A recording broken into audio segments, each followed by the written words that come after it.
Welcome to our channel. Flowers చూసారు ఎంత బాగున్నాయో, పింక్ కలర్లో చాలా బాగున్నాయి కదండి. చిన్న చిన్న పువ్వులు. ఇవాళ పెసరట్టు చేసుకుందాం టిఫిను. పెసలు ముందుగానే నైట్ నానబెట్టేసి దాంట్లో గుప్పుడు బియ్యం వేసుకుని నానబెట్టి 2 సార్లు కడుక్కోవాలి. శుభ్రంగా కడిగేసేసి అవి పారబోసేసి మళ్ళీ ఫ్రెష్ నీళ్ళు పోసుకుని పొద్దున వరకు నానబెట్టుకోవాలి. ఈ నానబెట్టుకున్నాయి ఇంచక్క మెత్తగా వస్తాయండి అట్లు, అందుకని ఇలా నానబెట్టుకోండి ఎప్పుడైనా సరే. చాలామంది పొడివి కూడా మిక్సీలో వేసి ఆడతారు, కానీ ఇలానే బాగుంటాయి. అరుగుదల కూడా బాగుంటుంది. ఇవి మిక్సీలో వేసేసుకొని పై తీసుకుని వేసుకోవాలండి, లేకపోతే అడుగున ఒక్కొక్కసారి రాళ్ళు ఉంటాయి. మిక్సీ వేసుకుని బాగా మిక్సీ పట్టేసుకోవాలి. మిక్సీ పట్టేసుకున్న తర్వాత తర్వాత లాస్ట్ దాంట్లోని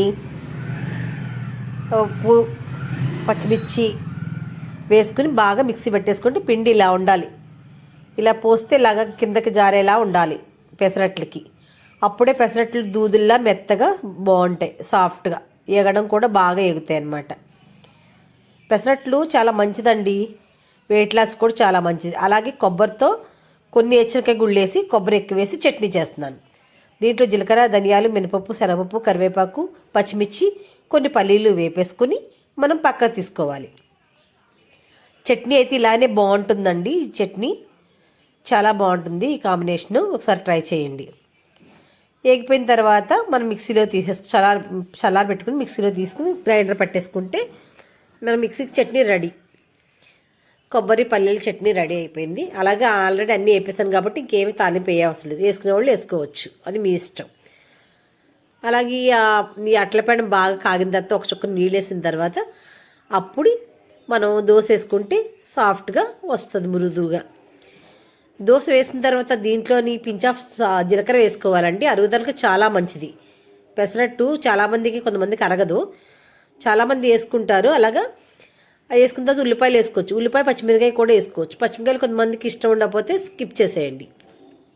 దీంట్లో అల్లం ముక్కలు కూడా చిన్న చిన్న ముక్కలు కట్ చేసి వేసుకుంటే ఇంకా టేస్టీగా ఉంటుంది, పైచుని తగ్గిపోతుంది. ఇప్పుడు ఈ మధ్య చాలామంది పెడుతున్నారు చూసారా, దోశమ్మ దోశ అని ఒక సాంగు, అట్టు పెసరట్టు అని. అలాగా మనం ఇవాళ పెసరట్లు చేస్తున్నాం అనమాట.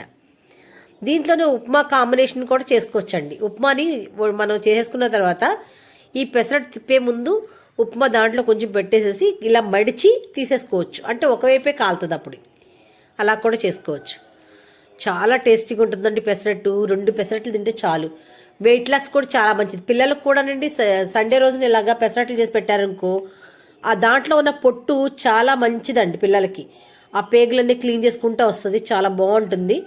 వాళ్ళకు కూడా ఒక వెరైటీ చేసినట్టు ఉంటారు. పెసరట్లు వేసి పెట్టండి పిల్లలకి. నా ఛానల్ లైక్ చేయండి, షేర్ చేయండి, సబ్స్క్రైబ్ చేసుకోండి. చూసారా ఎంత నీట్గా వచ్చిందో. చట్నీ కూడా ఇలాగా సర్వ్ చేస్తే బాగుంటుంది.